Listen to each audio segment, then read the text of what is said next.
नमस्कार विद्यार्थियों, भारतीय शासन और राज व्यवस्था का हम अध्ययन कर रहे थे। भारतीय शासन और राज व्यवस्था के अंतर्गत आज हम राजनीतिक दलों के बारे में अध्ययन करेंगे।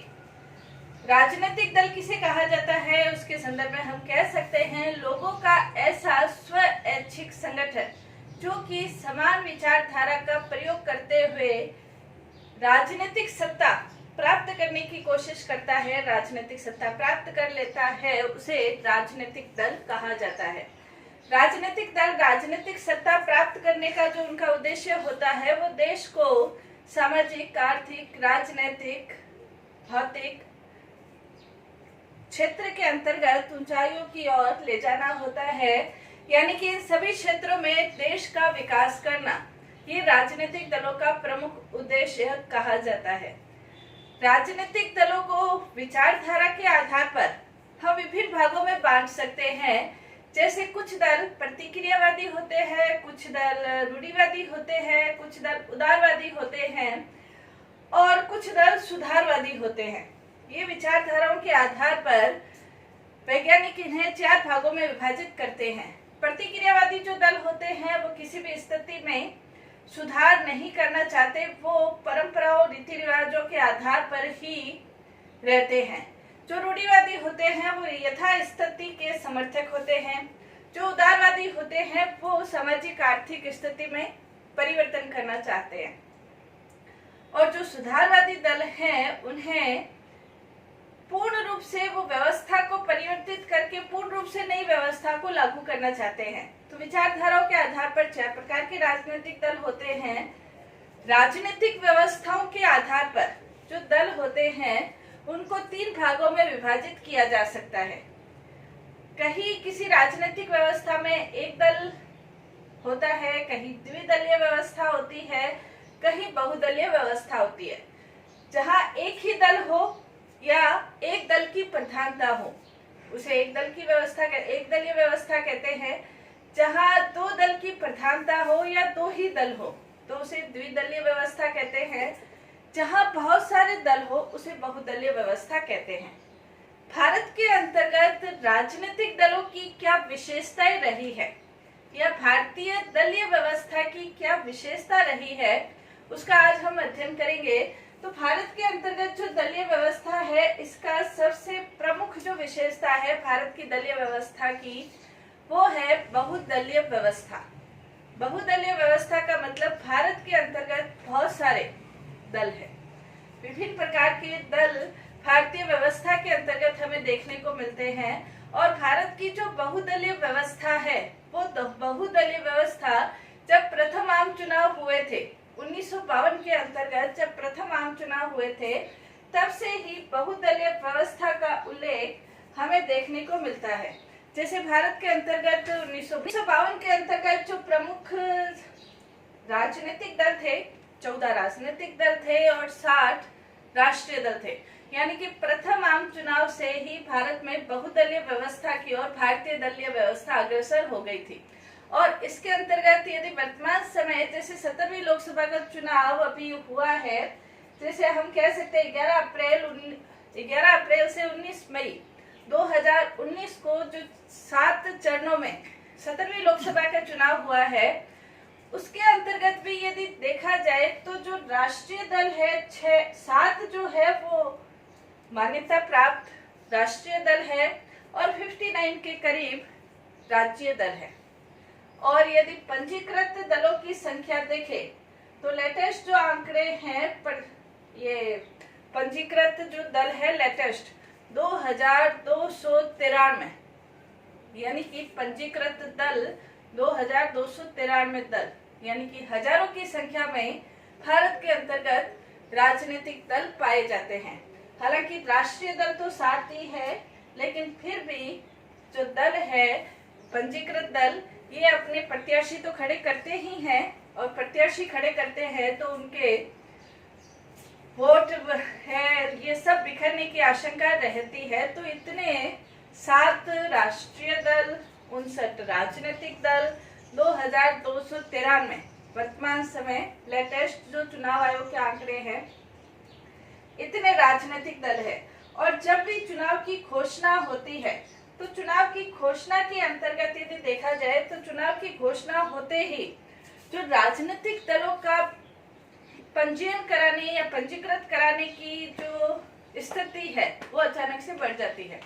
जैसे वर्तमान समय यदि देखें 17वीं लोकसभा के अंतर्गत, तो 17वीं लोकसभा में जब चुनाव आयोग की घोषणा हुई थी तो फरवरी और मार्च में ही सिर्फ 2019 के अंतर्गत फरवरी और मार्च के अंतर्गत करीब 149 के करीब जो दल है 149 दल पंजीकृत हुए, यानी कि 2 महीनों के अंतर्गत 149 के करीब दल पंजीकृत हुए। कहने का तात्पर्य ये है, और इन दलों के जो नाम हैं जैसे सबसे बड़ी पार्टी, भरोसा पार्टी, साफ नीति पार्टी, इस तरह की पार्टियों के नाम रखकर ये पंजीकरण करा लेते हैं और चुनाव के अंतर्गत अपने उम्मीदवार खड़े करते हैं। कहने का तात्पर्य भारत के अंतर्गत बहुदलीय व्यवस्था है और विभिन्न प्रकार के दल चुनाव में भाग लेते हैं। कोई एक दल या 2 दल चुनाव के अंतर्गत अपने प्रत्याशी खड़े नहीं करता, बल्कि विभिन्न प्रकार के दल प्रत्याशी खड़े करते हैं। अब ये क्वेश्चन उठता है कि भारत के अंतर्गत बहुदलीय व्यवस्था के आखिर कारण क्या है। भारत के अंतर्गत बहुदलीय व्यवस्था के यदि हम कारण खोजें तो भारत का एक तो विशाल आकार, दूसरा भारत के अंतर्गत जो विभिन्नता है धर्म की दृष्टि से, भाषा की दृष्टि से, संस्कृति, रहन सहन, इन सब की दृष्टि से, जाति, भाषा, धर्म, संस्कृति, रहन सहन, क्षेत्र, संस्कृति, पहनावा, इन सब की दृष्टि से जो विभिन्नताएं हैं, विभिन्नताओं के आधार पर जो लोगों की विचारधाराएं भी विभिन्न होती है और इन विभिन्न विचारधाराओं के आधार पर लोग विभिन्न विचारधाराओं का नेतृत्व करने के लिए विभिन्न प्रकार के दलों का निर्माण कर लेते हैं।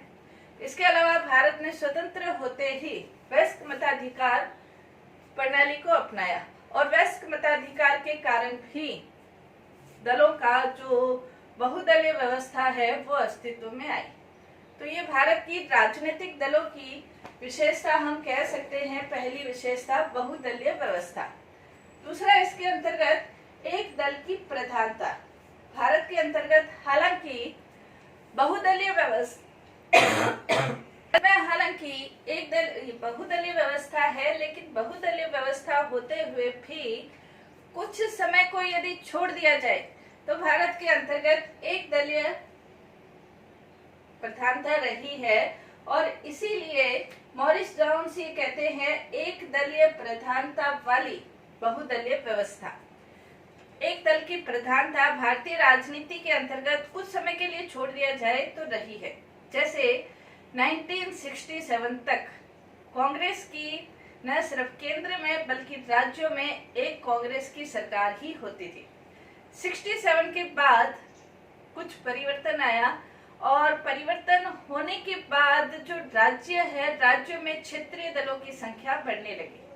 तो राज्यों के अंतर्गत क्षेत्रीय दल सत्ता प्राप्त करने लगे।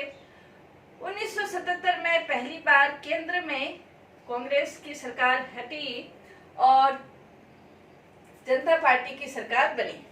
तो 1977 से 1980, 1977 से 1980 तक का काल छोड़ दे तो 80 के बाद वापस से कांग्रेस की जो प्रधानता है, कांग्रेसी दल की जो प्रधानता है वो बढ़ने लगी। 89 से 99 तक का जो काल है उसमें एक दल की प्रधानता वाला काल हम नहीं कहेंगे। ये भारतीय राजनीति के अंतर्गत बड़ी अस्थिरता वाला काल था। यदि उस काल को छोड़ दिया जाए तो उसके बाद यदि वर्तमान समय हम देखें 2014 और 2019 वापस से एक दल की प्रधानता हो गई। हालांकि कांग्रेस की जगह अब भारतीय जनता पार्टी की सरकार यानी कि एक दलीय प्रधानता वाली सरकार वापस से भारतीय राजनीति की स्थिति आ गई है, जो कि कांग्रेस से हटकर भारतीय जनता पार्टी की ओर अग्रसर हो गई है। 16वीं जो लोकसभा चुनाव थे, 16वीं लोकसभा के अंतर्गत जो भारतीय जनता पार्टी सबसे बड़ी पार्टी के रूप में 284 सीटें लेकर उभर कर सामने आई और 17वीं लोकसभा के अंतर्गत 2019 में जो 17वीं लोकसभा के चुनाव हुए उसमें 302 सीटें प्राप्त करके एक दल की प्रधानता वापस से शुरू हो गई थी। तो कहने का तात्पर्य ये है कि एक दल की प्रधानता वाली स्थिति भारतीय राजनीति के अंतर्गत रहती है। नेक्स्ट, इसके अंतर्गत राजनीतिक दलों में स्पष्ट जो विचारधारा है उसका अभाव रहता है। राजनीतिक दल, चाहे कोई भी राजनीतिक दल हो, चाहे कांग्रेस है, चाहे बीजेपी है, बहुजन समाजवादी पार्टी है, तेलुगु देशम पार्टी है, अकाली दल है, किस विचारधारा के आधार पर वो आगे बढ़ रहे हैं कहा नहीं जा सकता है। सभी पार्टियां समाजवाद, धर्मनिरपेक्षता, राष्ट्रवाद और गांधीवाद, इसकी सभी पार्टियां बात करती है।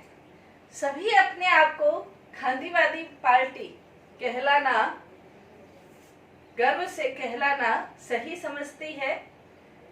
सभी पार्टियां अपने आप को राष्ट्रवादी सिद्ध करने की कोशिश करती हैं। सभी पार्टियां एक दूसरे के ऊपर सांप्रदायिक होने का आरोप लगाती है और स्वयं को धर्मनिरपेक्ष पार्टी कहलाना पसंद करती हैं। सभी पार्टियों के अंतर्गत राष्ट्रवादी जो विचारधारा है, यहाँ तक कि जो नेता है वो एक दूसरे के ऊपर आरोप लगाते हुए दिख जाते हैं कि हमारी पार्टी तुम्हारे से ज्यादा राष्ट्रवादी है।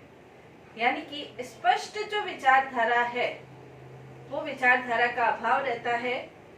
बेरोजगारी, गरीबी हटाना सभी पार्टियों का लक्ष्य रहता है। बेरोजगारी हटाना सभी पार्टियों का लक्ष्य रहता है।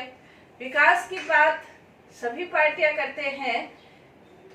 प्रमुख रूप से वो किस विचारधारा के ऊपर कौन सी पार्टी चल रही है, या विचारधारा के आधार पर हम किसी पार्टी को ये कहे कि ये पार्टी इस विचारधारा के आधार पर चल रही है, दूसरी पार्टी इस विचारधारा के बिल्कुल विपरीत दिशा में है। ये विभाजन भारतीय दलीय व्यवस्था के अंतर्गत नहीं किया जा सकता है और इसी के कारण भारतीय दलीय व्यवस्था के अंतर्गत स्पष्ट जो विचारधारा है वो स्पष्ट विचारधारा का अभाव रहता है। सभी पार्टियां लोकतंत्र खतरे में है, इस तरह के उच्चारण हमें देखने को मिलता है। जब कोई एक पार्टी सत्ता में होती है तो दूसरी पार्टी को लोकतंत्र खतरे में आता है, जब वही पार्टी सत्ता में आ जाती है तो दूसरी पार्टी को लोकतंत्र खतरे में दिखाई देने लग जाता है। तो इस तरह के आरोप भी लगते रहते हैं। तो लोकतंत्र, समाजवाद, गांधीवाद, राष्ट्रवाद और धर्मनिरपेक्षता, ये पार्टियों के प्रमुख बिंदु है जिनके ऊपर ही सभी पार्टियां आधारित है। तो पार्टियों के अंदर राजनीतिक दलों में स्पष्ट विचारधारा का अभाव हमें देखने को मिलता है। नेक्स्ट, जो इस आंतरिक लोकतंत्र का और संगठन का, अनुशासन का अभाव रहता है। जो भी राष्ट्रीय दल हैं, राष्ट्रीय दलों के अंतर्गत ये भी आवश्यक है कि लोकतंत्र के अंतर्गत जो राजनीतिक दल है उनका आंतरिक लोकतंत्र के अंतर्गत भी चुनाव होना चाहिए और चुनाव के आधार पर जो ये दल हैं, राष्ट्रीय दल, तो उनके भी अपने संगठनात्मक स्तर पर चुनाव होने चाहिए। और इसके बारे में जो चुनाव आयोग है उन्होंने भी विभिन्न समय समय पर 97 के अंतर्गत 2000 में, 2003 में, 6 में, 10 में, 15 में चुनाव आयोग ने ये वक्तव्य जारी करके कहा था कि ये दल अपने चुनाव कराए, संगठनात्मक चुनाव करवाए। लेकिन कई दल ये चुनाव नहीं भी करवाते और मनोनयन के आधार पर अध्यक्ष पद प्रदान कर देते हैं, जो सही स्थिति नहीं है। दूसरा, इसके अंतर्गत जो आंतरिक अनुशासन है उसका भी अभाव पाया जाता है।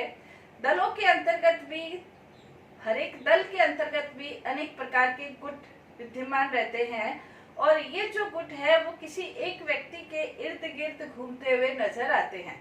दूसरा गुट दूसरे व्यक्ति के इर्द गिर्द घूमता हुआ नजर आता है। तो ये जो संगठनात्मक चुनाव न होना, मनोनयन की पद्धति होना, अनुशासन का अभाव होना, विचारधारा का अभाव होना, ये राजनीतिक व्यवस्था की दृष्टि से राजनीतिक दलों की दृष्टि से सही स्थिति नहीं कही जा सकती है। नेक्स्ट यदि इसकी विशेषता देखें, व्यक्तित्व का महिमा मंडल। व्यक्तित्व का महिमा मंडल होता है प्रत्येक राजनीतिक दल किसी न किसी व्यक्तित्व के इर्द गिर्द घूमता हुआ ही नजर आता है। जैसे कांग्रेस पार्टी का अस्तित्व जवाहरलाल नेहरू, इंदिरा गांधी, राजीव गांधी इनके इर्द गिर्द पहले घूमता था, और जो भी चुनाव लड़े जाते हैं उसके अंतर्गत मुद्दे हैं उनका कम उल्लेख किया जाता है, अपने जो नेता है उनका उल्लेख ज्यादा होता है। और जैसे वर्तमान समय भारतीय जनता पार्टी के अंतर्गत भी देखा जाए तो इसके अंतर्गत भी मुद्दों का कम उल्लेख, नरेंद्र मोदी का उल्लेख ज्यादा होता है। व्यक्तित्व के आसपास इतना ज्यादा राजनीतिक दल अपने आप को स्थापित कर लेते हैं कि राजनीतिक दलों के जो नाम हैं वो भी किसी व्यक्ति विशेष के आधार पर रख दिए जाते हैं। जैसे बीजू जनता दल है, उसका नाम रख दिया गया बीजू जनता दल।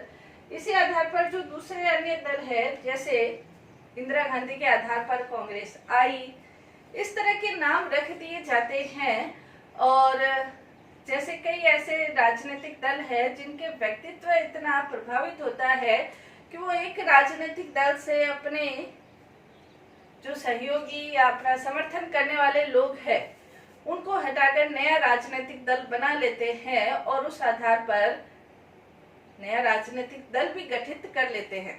तो कहने का तात्पर्य ये है कि राजनीतिक दल व्यक्तित्व पर, भारतीय राजनीति के अंतर्गत व्यक्तित्व पर आधारित है और व्यक्तित्व का महिमा मंडल करके चुनाव जीतने की कोशिश प्रत्येक राजनीतिक दलों के द्वारा होती है। राजनीतिक दलों की विशेषताओं से संबंधित और विशेषताओं का भी हम अध्ययन करेंगे। धन्यवाद।